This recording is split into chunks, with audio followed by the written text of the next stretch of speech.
Hi boys and girls, today we are going to color our castle. Now if you have already colored in the castle that you drew last art time, that is definitely okay. You can always draw another one if you wish, and you can color and paint it like I'm going to show you here.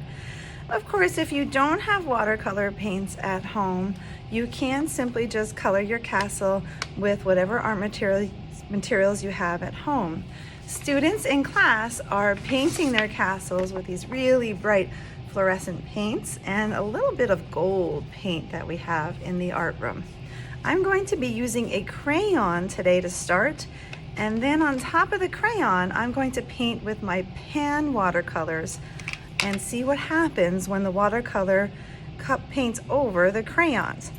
I'm going to add some lines to my castle towers. These are just laying down lines. I'm not going to draw them in my windows. On each side of my castle towers. Then I'm going to draw some standing up lines to create bricks. So to create bricks, I'm going to put one in the middle, and then I'm not going to keep going. I'm going to kind of offset or put the other lines on either side. And then I'm going to kind of repeat that pattern, middle, side, side, middle, side to side, and all the way up. And that will create kind of a brick look to my castle.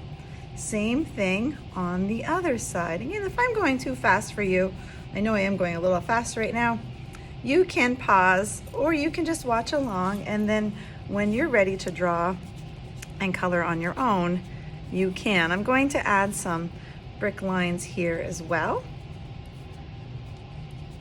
And last but not least, in these towers here, you can use whatever color crayon you want to. You don't have to use a gold crayon.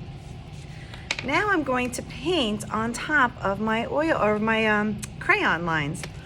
I'm going to wake up my watercolors. I'm going to use a blue color.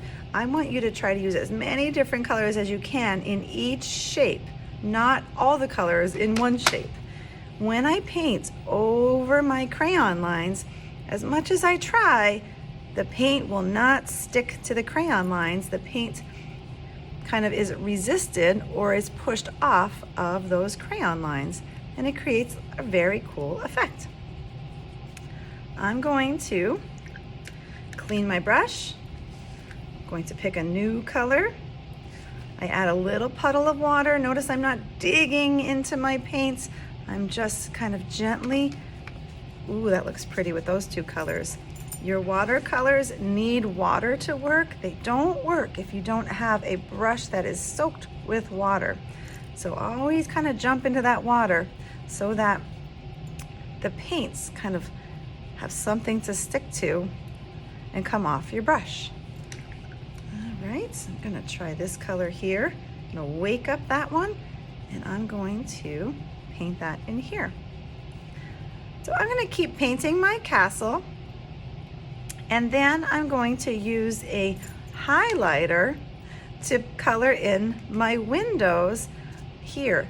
Highlighters I like to use as a coloring marker because the color is so bright and neon.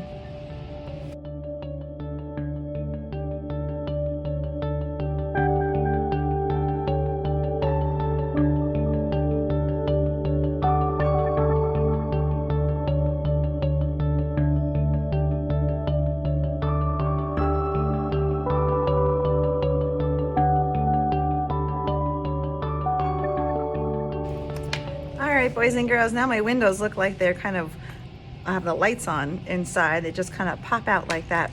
Probably should have colored with the marker before I got my paper wet, but I like it just the way it is. Sometimes your watercolors will blend with one another, and I actually think that looks really cool when they do that, because that's what watercolors do.